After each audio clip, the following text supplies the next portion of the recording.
Welcome back, ladies and gentlemen, to Enthador.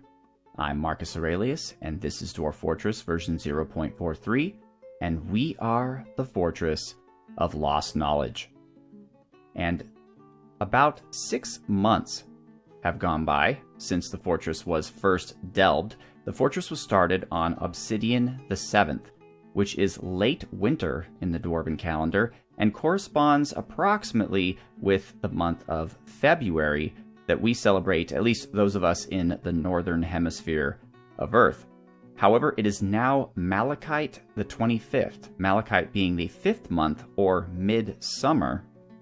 So yeah, it's been about 6 months, and not too much has happened. We've delved out our initial hallway under the sea.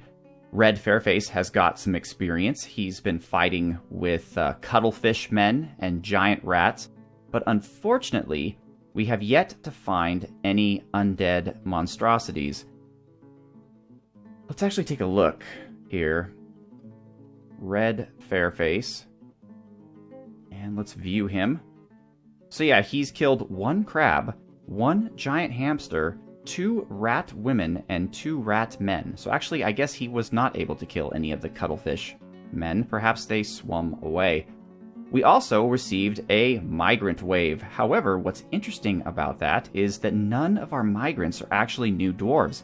They're all dwarves that either existed in Sandpillar and Forest Home. We have Akis, Igla Lu, Jurist Fathog, Kratos Shadowban, Valen, and Zarek.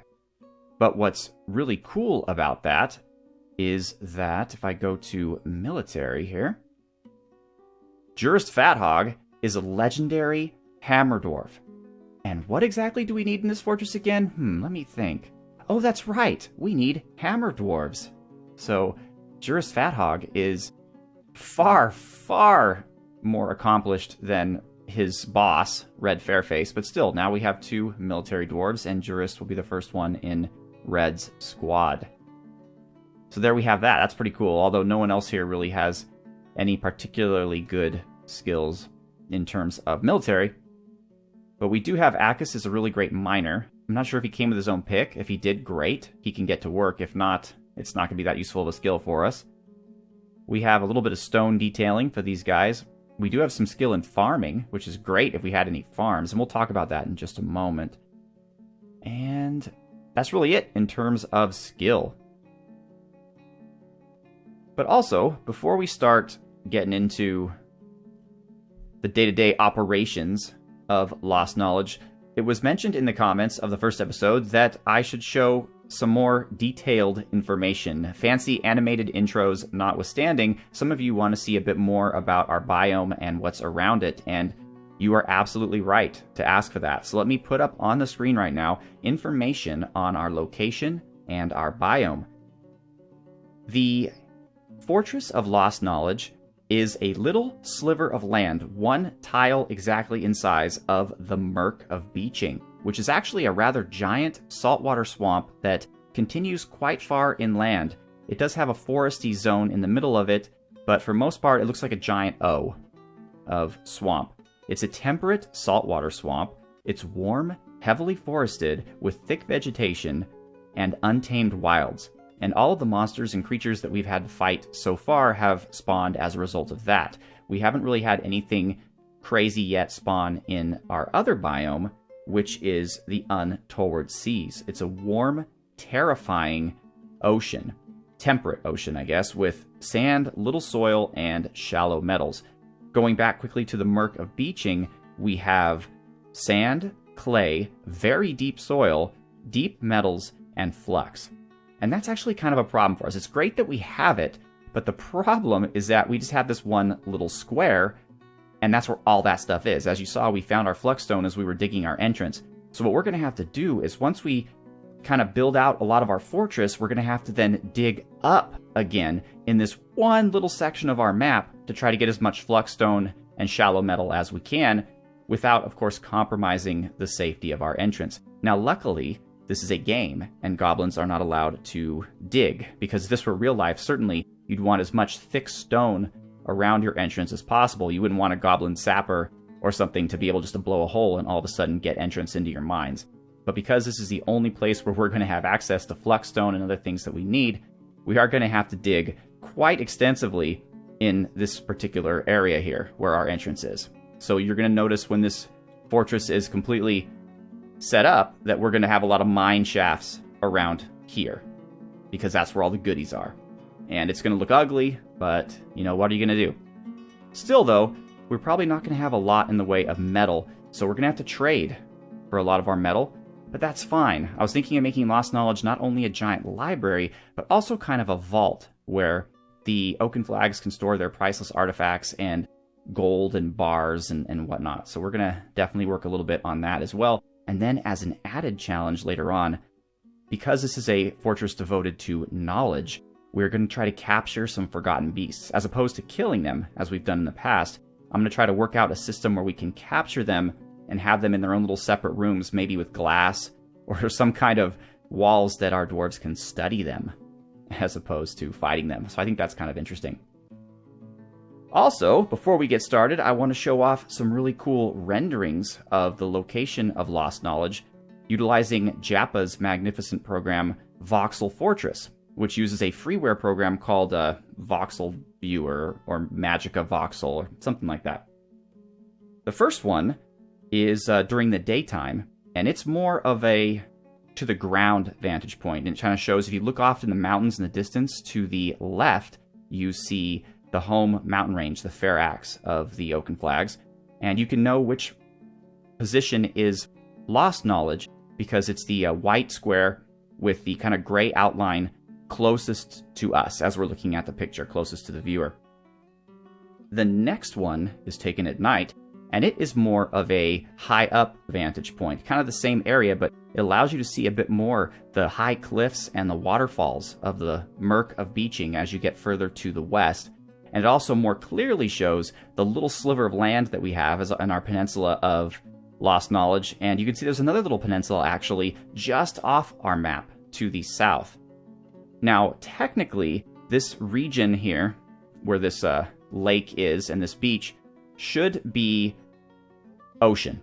It should not actually be land, but obviously the game's a bit more complicated than the map tiles, and so there's a lot more to it than just, it wouldn't have just been a square with an ocean. But this is technically an ocean tile, though. Technically, this is part of the ocean biome. The only part that's part of the swamp biome is this part up here, where our entrance is. Finally, I want to show another rendering of our approximate location utilizing another excellent tool developed by Jappa called IsoWorld. And as you can see, this one gives you a little bit more clearly the two teeny little peninsulas jutting. Well, you got one big peninsula, but it has two little points, one on the north, one in the south, and we are the northernmost point. That is where Lostknowledge is located. So again, I just want to say thank you to Jappa for all of these great tools. It really helps the fortresses come alive. It helps the world of Enthador come alive, and I love it. He just done so much to make Dwarf Fortress a more complete experience, and I want to thank him for that. One last thing I want to say is that our Dwarven expedition is referred to as the Scribe of Destiny, and they have a sigil, also known as the Scribe of Destiny, and it is an oak tree surrounded by 3 bookcases. The oak tree because we are the Oaken Flags, and the oak tree is a symbol of our Dwarven civilization. I don't know if it actually is or not, but I consider it to be. It's our unofficial symbol in Marcus Aurelius' world. And the bookcases, of course, because it's a library, or it's going to be a great library. That's the point of it.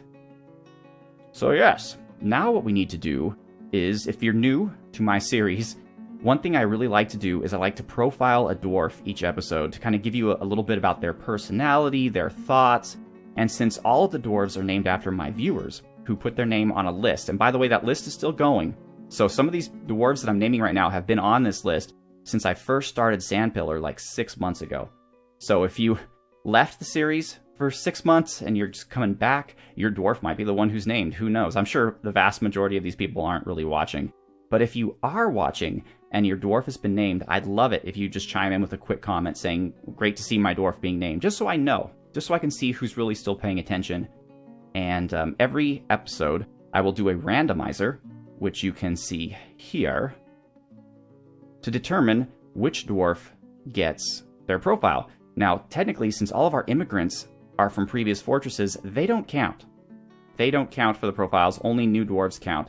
So it's going to be one of the original 7. And this is going to be kind of a quick profile because none of them have family, being as I generated them myself. They had not existed previously in the world. One thing I do want to note is I've noticed as I've been going up and looking at names that have already been named for my previous fortresses, a lot of you have updated your records. Now, I'm allowing you to do that. Anybody can go in and update their record in case they want to change their name or whatnot before it gets called. But what I'm worried about is that some people might have forgotten that their name was already on the list. So they're going in thinking that they're putting a new name on the list, but instead all they're doing is updating a name they had already placed. And as a result, since I'm well past that name, they're never gonna see that new name show up. And so if you're one of those people, I just want to let you know that if you at one point put a name up here and you later went to the link again and put another name, I would hope that Google would tell you, hey, you're editing an entry that you've already made. But just in case it doesn't, please note that changing a name at this point will not create a new name. Everyone only gets one, and even then we still have plenty. As you can see here, our leader here, like Red Fairface, our captain of our guard, the name was submitted on July 22nd. So that's where we're at. So if your original name submission was prior to that, your dwarf existed in one of our previous fortresses. If your name comes after that, then you have that to look forward to. But right now we're going to determine a dwarf profile. And that's going to be 358. And 358 is Marcus Antonius. So another Marcus. There are so many. Let's take a look here. Marcus Antonius. Right on top. Marcus Antonius' job is founder. His last name is Zazit Kesh.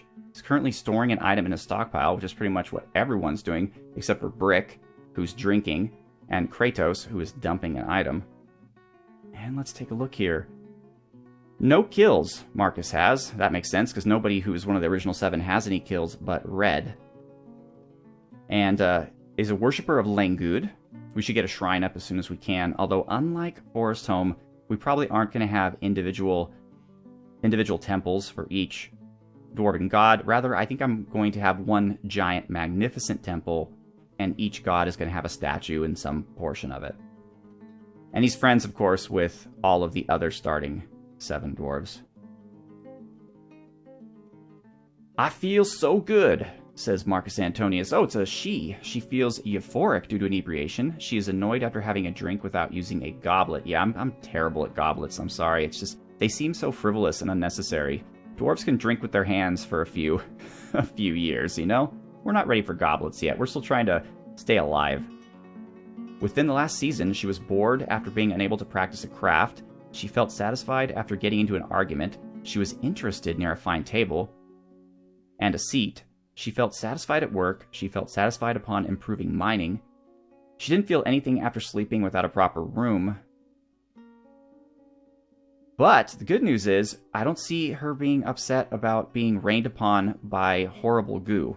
So that's great. That means she's been underground for a good 3 months, and any bad feelings that she would get from that have abated. She is, of course, a citizen of the Oaken Flags. She is a member of the Scribe of Destiny. She arrived at Oleng Mistar on the 7th of Obsidian in the year 166. We are now the year 167, by the way. She is 56 years old, born on the 22nd of Moonstone in the year 111. She's tall and muscular. Her hair is greasy. Her very long hair is neatly combed. Her narrow upturned nose is extremely long. Her lips are thick, and she has a scratchy voice, kind of like mine right now. Her silver eyes are slightly rounded. Her nose bridge is somewhat concave. Her ears are somewhat short, and her hair is mahogany, while her skin is dark peach. So quite a beautiful color combination there. She is strong, but susceptible to disease and quite clumsy. But what does she like? She likes sandstone, nickel, bone, opal, white-handed gibbon leather, spider monkey bone, giant tortoiseshell, kenaf fabric, maces, maces are cool, scepters, ballista arrows, cats for their aloofness, giant horseshoe crabs for their ability to hide in sand, the words of the amethyst butterfly, and the sound of the bewildering embraces. When possible, she prefers to consume giant impala and apple cider. She absolutely detests hamsters. Well then, she probably doesn't like the giant hamsters running around outside. Good thing Red is keeping them under control. She has a good feel for social relationships and a feel for music, but she has a very bad sense of empathy, poor spatial sense, and a lousy intellect. Oh, that's a shame. That is a shame. With a name like Marcus Antonius, I would have hoped for some intellect. But it is as it is. So let's take a look here at what's going on. We've felled numerous trees. In fact, someone's out here, probably picking up wood. Who's that? That's Henzy. So I just actually want to see if Henzy is upset at all by the horrible goo. No, not really. Not really. So we're doing pretty well. The goo is not harming our dwarves. Now, just so you're aware, the goo could have many horrible effects. It looks like we lucked out. It looks like our particular brand of goo is just gross and annoying. But goo could do so many things. It could make the dwarves throw up. It could make them go into a rage. It could even turn them into flesh-hungry ghouls that attack any other dwarf they see. So in terms of goo effect, I think we got pretty lucky. We broke down our wagon and we got everything out of it for the most part. There's the crab corpse, or mangled chitin. Everything's been mangled because I'm afraid of it coming back to life. Though yet, as I said, I have not yet seen any undead creatures of any kind. Here's a giant hamster mangled skeleton over here. So all in all, really fun place to be. Lostknowledge. Currently, all we have is a Tearcell peregrine. I believe that's a falcon flying around doing its thing. So we created this ditch, I guess, around the fortress. So the only way to get in at this point is for a creature to come either from the south or the west, or I guess this one teeny itsy bitsy little ramp here to the north, and then they come through here. Then they come down. We've built the entire structure here. We have fortifications on the top, though nobody can get up there. We have the walls here, and they go down into the tunnel until they reach here. And then we have our trade depot set up, and we have a wall here with a door, but this is all transitory because we are going to be... Once we smooth the walls, we're going to be channeling all this out. This is actually going to be a 2 Z-level high hallway because we're going to have arrow fortifications and marks dwarves potentially situated here until we get to about, I don't know, here or halfway. And then what we're going to do is we're going to have a ramp that goes down. But we are still going to keep this here because at the far end, we're going to have ballista. And as you know from Forest Home, ballistas kind of suck in that if goblins get within eyesight of them, the managers of the ballista flee. So I'm trying to make it so that they're super, super far away. So maybe we'll go to about here, like I said, and then we'll channel down, but keep this as a... And we'll put fortifications here, and we'll keep this as an area for our ballista arrows to fly out of. I'll figure it out. I'll look on the wiki and see if I can make it perfect. But for right now, this is our dining room, our makeshift dining room. Most every square inch of this tunnel is being used for storage. This is our makeshift bedroom here. This is our makeshift workshop area. And we've currently got like a mason's shop, a mechanic's shop. Actually, do we even have a mechanic's shop? I don't even know if we do. Mason, carpenter. Yeah, we have a mechanic and a crafts dwarf. So, but I can't build a drawbridge, though, until we've actually excavated this out all the way. So if we get stung by a goblin invasion that includes trolls, we're going to be in some serious trouble. Red and who was it again? Red and Jurist Fathog are going to have to fight off the entire initial goblin siege by themselves at that point, but at least they have a narrow hallway in which to do it. But yeah, so at some point this is all going to be engraved out. So really, what I'll be doing between this episode and the next is I'll be designating out the area that our marks dwarves are going to hang out. It's going to be very complicated. Like, the marks dwarves are going to be here, and they're going to have their own staircase, which is going to lead down into the fortress. But the only real way to get to the fortress from this entrance is to come here, go down. This is all going to be channeled out, but then the 1Z level below it, we're going to channel out again, you know, right here. And then that is going to continue all the way to the end, right before this staircase. This staircase is actually not going to be used a lot. It's just I didn't want to waste time and do the whole thing like it's going to look eventually. I wanted to at least get some dwarves down into the deeps to see what is down there and to hopefully find the first cavern layer, which they still have not done. So that's what this is for. But eventually this is all going to be blocked off, and the actual entrance is going to be right here. And the way I'm going to have it is it's going to be that long hallway like we showed, but then it's going to split off into two separate hallways that come back around like this. One will lead to the tavern, and one will lead to the trading area. Because as we discovered in Forest Home, when the tavern and the trading area are too close to one another, the traders get spooked and go away. So that's how that's going to happen. There's going to be two entrances, essentially. And then the fortress itself is going to be magnificent. My plan is all my other fortresses have been very space conscious. Like Sandpillar was very tiny. We had to put everything in very tightly. I'm hoping to use this entire map. I'm hoping to make this an incredibly spacious fortress, which is actually from a perspective of gameplay, from a perspective of FPS, that's a really bad idea. But I just don't care.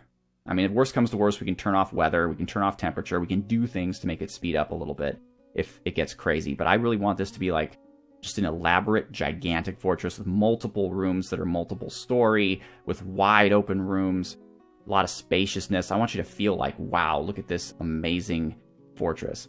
Instead of like, wow, look how Marcus was able to squeeze everything into a little 10 by 10 square area. So that's my goal. That's what I'm hoping to achieve here. And I'm glad that you are here with me on this adventure.